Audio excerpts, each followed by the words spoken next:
നമ്മളെല്ലാവരും വർഷത്തിൽ എല്ലാ ദിവസവും പകലും രാത്രിയും കാണുന്നവരല്ലേ? എന്നാൽ നോർവേയിലെ റുക്കാൻ പട്ടണത്തിലുള്ള ജനങ്ങൾക്ക് വർഷത്തിൽ 6 മാസം മാത്രമേ സൂര്യപ്രകാശം ലഭിച്ചിരുന്നുള്ളൂ. മാർച്ച് മുതൽ സെപ്റ്റംബർ വരെയുള്ള മാസങ്ങളിലാണ് ഇവിടെ സൂര്യപ്രകാശം ലഭിക്കുക. ബാക്കിയുള്ളത് അന്ധകാരത്തിൻ്റെ നാളുകളാണ്. എന്നാൽ ഇപ്പോൾ ഈ നാട്ടുകാർ ഒരു കൃത്രിമ സൂര്യനെ ഉണ്ടാക്കി ഈ അന്ധകാരത്തെ അതിജീവിച്ചു. ആ കഥയാണ് നിങ്ങളിന്ന് കേൾക്കാൻ പോകുന്നത്. എല്ലാ കൂട്ടുകാർക്കും ഹിസ്റ്റോമീറ്ററിലേക്ക് സ്വാഗതം.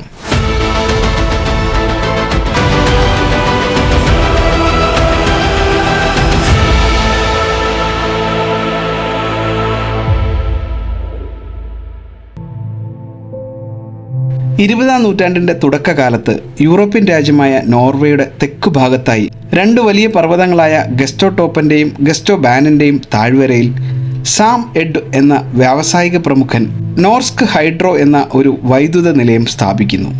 തൻ്റെ തൊഴിലാളികളെ പാർപ്പിക്കുന്നതിനായി താഴ്വരയിൽ ഒരു ചെറിയ പട്ടണവും നിർമ്മിച്ചു. എന്നാൽ ആർട്ടിക് സർക്കിളിന് വടക്കുള്ള പ്രദേശമായതിനാൽ ഇവിടെ 6 മാസം മാത്രമേ സൂര്യപ്രകാശം ലഭിക്കൂ എന്ന് വൈകിയാണ് അദ്ദേഹം മനസ്സിലാക്കുന്നത്. തന്നെയുമല്ല, ബാക്കിയുള്ള 6 മാസം ലഭിക്കുന്ന ചെറിയ അളവ് സൂര്യപ്രകാശം ഈ 2 പർവ്വതങ്ങൾ അപ്പാടെ മറച്ചുകളയുകയും ചെയ്യുന്നു. പോളാർ നൈറ്റ് എന്നാണ് ഈ പ്രതിഭാസത്തിനെ അറിയപ്പെടുന്നത്.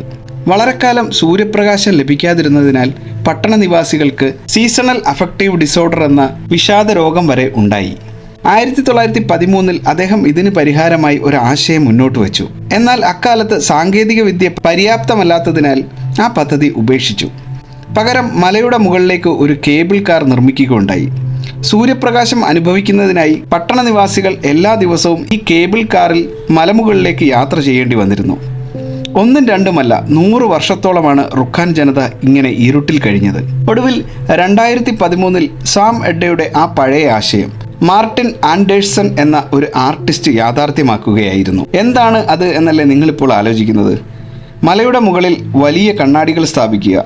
ആ കണ്ണാടികൾ സൂര്യപ്രകാശത്തെ താഴെയുള്ള പട്ടണത്തിലേക്ക് പ്രതിഫലിപ്പിച്ച് പ്രകാശമെത്തിക്കുന്ന ഒരു വിദ്യയായിരുന്നു അത്. കേൾക്കുമ്പോൾ വളരെ സിമ്പിളായി തോന്നുമെങ്കിലും ആ കണ്ണാടികളുടെ പ്രവർത്തനം അത്ര നിസ്സാരമായിരുന്നില്ല. ഹെലിയോസ്റ്റാറ്റുകൾ എന്ന് വിളിക്കുന്ന 3 വൻ കമ്പ്യൂട്ടർ നിയന്ത്രിത കണ്ണാടികളായിരുന്നു അത്. ഗസ്റ്റോടോപ്പൻ പർവ്വതത്തിൽ 1476 അടി ഉയരത്തിലാണ് ഈ കണ്ണാടികൾ സ്ഥാപിച്ചത്. ഈ കണ്ണാടികൾ സൂര്യൻ്റെ ചലനത്തെ പിന്തുടർന്ന് സൂര്യപ്രകാശം പട്ടണത്തിൻ്റെ ചത്തുരത്തിലേക്ക് എത്തിക്കുന്ന തരത്തിലായിരുന്നു ഇതിൻ്റെ പ്രവർത്തനം. ഏതാണ്ട് 6 മണിക്കൂറോളം പ്രകാശം പട്ടണത്തിൽ ലഭിച്ചിരുന്നു. ഓരോ കണ്ണാടിയും ഏകദേശം 17 ചതുരശ്ര മീറ്ററോളം വലുപ്പമുള്ളതായിരുന്നു. കമ്പ്യൂട്ടർ സംവിധാനത്തിലൂടെ കണ്ണാടികളുടെ കോണം മാറ്റിവെക്കുകയും അതുവഴി സൂര്യപ്രകാശം കൂടുതൽ പ്രതിഫലിപ്പിക്കുവാൻ തക്ക രീതിയിൽ സൂര്യനെ പിന്തുടരുകയും ചെയ്യുന്നു. ഈ കൃത്രിമ സൂര്യനെ നിർമ്മിച്ചതിന് ശേഷമാണ് 100 വർഷങ്ങൾക്ക് ശേഷം വർഷത്തിൽ മുഴുവൻ ദിവസവും റുക്കാൻ പട്ടണത്തിലേക്ക് സൂര്യപ്രകാശം കടന്നു വരുന്നത്. ഏതാണ്ട് $8,50,000 ആയിരുന്നു ഇതിൻ്റെ ചിലവ്. ഇപ്പോൾ ഈ കണ്ണാടികൾ ഒരു വിനോദസഞ്ചാര ആകർഷണമായി മാറുകയും ധാരാളം സഞ്ചാരികൾ ഇവിടേക്ക് എത്തുകയും ചെയ്യുന്നു. മനുഷ്യൻ്റെ ഇച്ഛാശക്തി കൊണ്ട് എന്തും സാധ്യമാകുമെന്ന സന്ദേശമാണ് റുക്കാൻ പട്ടണം നമ്മളെ പഠിപ്പിക്കുന്നത്.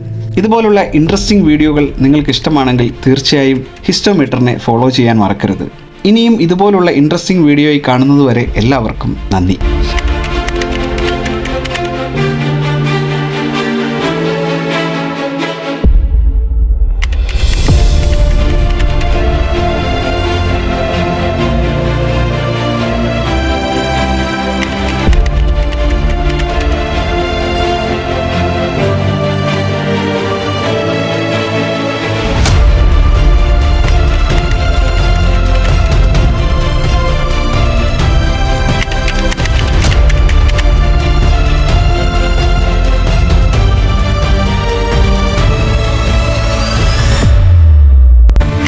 Histometer, journey through history.